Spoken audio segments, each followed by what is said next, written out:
একদিকে ফ্যামিলি কার্ডের কথা বলবে, অন্যদিকে মানুষের ফ্যামিলিগুলোতে লুটপাট চালাবে।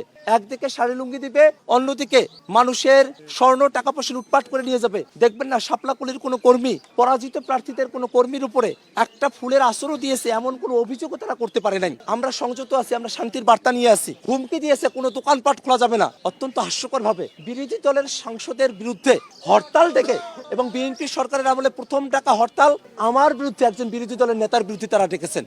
একদিকে বিএনপি ফ্যামিলি কার্ডের কথা বলে, একদিকে বিএনপির প্রার্থী ভরসা মানুষকে শাড়ি লুঙ্গি দেয়, অন্যদিকে বিএনপির কর্মীরা, ভরসার কর্মীরা, সন্ত্রাসীরা মানুষের পরিবারগুলোকে ভেঙে তছনছ করে দেয়। মানুষের জীবন জীবিকার যে উপকরণগুলো আছে সেগুলো তারা লুটপাট করে নিয়ে যায়। একদিকে ফ্যামিলি কার্ডের কথা বলবে, অন্যদিকে মানুষের ফ্যামিলিগুলোতে লুটপাট চালাবে। একদিকে শাড়ি লুঙ্গি দিবে, অন্যদিকে মানুষের জীবন ধারণের উপকরণগুলোকে লুটপাট করে নিয়ে যাবে, স্বর্ণ টাকা পয়সা লুটপাট করে নিয়ে যাবে। এটাই হচ্ছে তাদের নীতি। এ কারণেই তাদের এই নীতির কথা মানুষেরা জানতো। আধুনিকতায় পরিবেশ বান্ধব গ্রেট ওয়াল সেরামিক।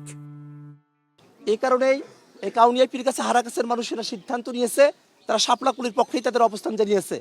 এই 10 দিন অতিবাহিত হয়েছে, এখনো পর্যন্ত দেখবেন না শাপলাকলির কোনো কর্মী পরাজিত প্রার্থীদের কোনো কর্মীর উপরে একটা ফুলের আসরও দিয়েছে, এমন কোনো অভিযোগও তারা করতে পারে নাই। আমাদের কর্মীরা এতটাই সংযত, আমরা সংযত আছি, আমরা শান্তির বার্তা নিয়ে আসি। এই ভরসা 12 তারিখ সারাটা দিন গেছে, 12 তারিখ রাত গেছে। আপনাদের সাংবাদিকদেরকে আমি জিজ্ঞেস করছি, ভোটের দিন সারা দিন এমদাদুল হক ভরসা ধানের শীষের প্রার্থী, ভোটের কোনো অনিয়ম হচ্ছে এমন কোনো কথা 12 তারিখ সারাদিন সারা রাত আপনাদের কোনো সাংবাদিক ভাইকে তিনি জানিয়েছিলেন কিনা? কোনো সাংবাদিক ভাই বলতে পারবেন 12 তারিখ সারাদিন সারা রাত ভরসা নির্বাচনী অনিয়মের কথা তিনি বলেছেন? বলেন নাই। কারণ নির্বাচনী অনিয়মগুলো করার প্ল্যান ছিল তার। নির্বাচনী অনিয়মগুলো তারা করতে চেয়েছিল। হারাগাছে 55,000 ভোটার, তাদের মাঝে মাত্র 5,000 ভোটার। আমি তাদের কাছে কৃতজ্ঞ, তারা আমাকে ভোট দিয়েছেন, শাপলাকলিতে ভোট দিয়েছেন।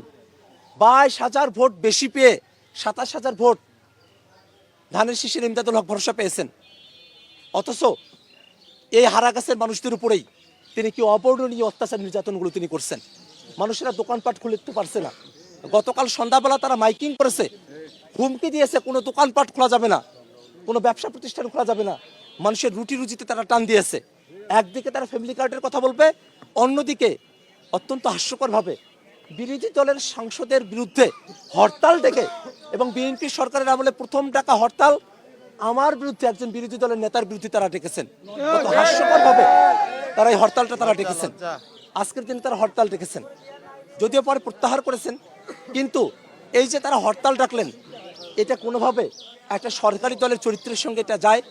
আওয়ামী লীগের সময় এটা হতো, আওয়ামী লীগ অবরোধ করত, আওয়ামী লীগের লোকেরা তারা তাদের মধ্যকার গ্যাঞ্জামের কারণে তারা হরতালের মতো করে তারা অবরোধ ডাকতো, গাড়ি ঘোড়া বন্ধ করে দিত। আর এখানে সরকারি দলের প্রার্থী, পরাজিত প্রার্থী, তিনি বিরোধী দলের একজন সংসদ সদস্যের বিরুদ্ধে তিনি হরতাল থেকে বসে আছেন। এটাই হচ্ছে তাদের রাষ্ট্র নিয়ে তাদের বোঝাপড়া, দেশ নিয়ে তাদের বোঝাপড়া।